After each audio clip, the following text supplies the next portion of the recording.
Quand j'ai acheté l'entreprise avec mon père, c'était une entreprise saisonnière.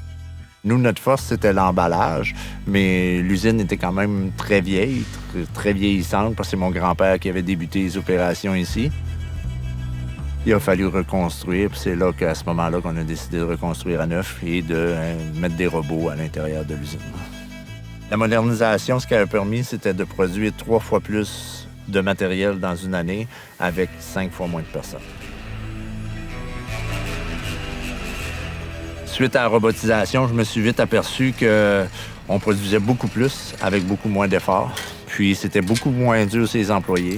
Ça fait que tout de suite, 2 ans après avoir fait la première modification, on a rajouté des robots à l'intérieur de l'usine pour doubler notre production, ce qui faisait diminuer nos coûts de production, puis moins de main-d'œuvre encore. Ça fait que là, présentement, il y a 4 personnes dans l'usine pour produire au-dessus de 10 000 sacs par jour.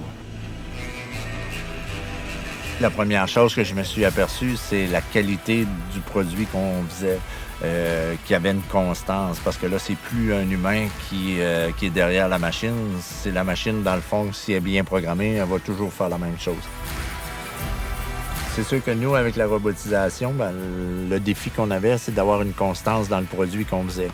Ça fait que moi, au début, ce que j'ai fait, j'ai commencé par mettre un contrôle de qualité, qui veut dire on contrôlait la dureté du sac, la longueur du sac, etc. Mais on s'est vite aperçu que même l'opérateur était dépassé par ce contrôle de qualité-là. Il n'y avait pas le temps de vérifier qu'est-ce qui se passait.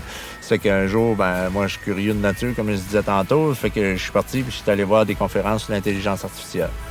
On a fait monter un système d'intelligence artificielle pour gérer la qualité des produits. Ça fait que dans le fond, ce que l'ordinateur fait, récolte les données de mon contrôle de qualité, les mijote, puis dit, le sac est pas assez dur, il dit à la machine de durcir le sac. Ou le sac est trop dur, puis ça, ce que ça a amené, ça a amené une constance de produit, puis une économie de matériel aussi.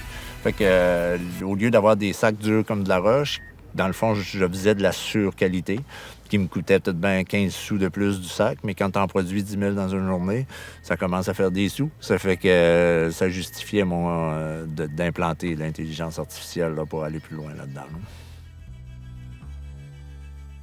La suite logique, ce serait que les enfants poursuivent puis qu'ils demeurent dans l'entreprise le plus longtemps possible, puis qu'on trouve d'autres choses, peut-être grossir par acquisition éventuellement, si les enfants le veulent. Moi, c'est sûr que je m'arrête là. J'ai quand même 55 ans. Je veux pas être le genre à 70 ans puis être encore propriétaire de Litière Ouellette, puis c'est pas mon genre vraiment. Là, je vais les aider. Je vais essayer de leur donner un coup de main là, pour qu'ils puissent aller le plus loin possible là-dedans.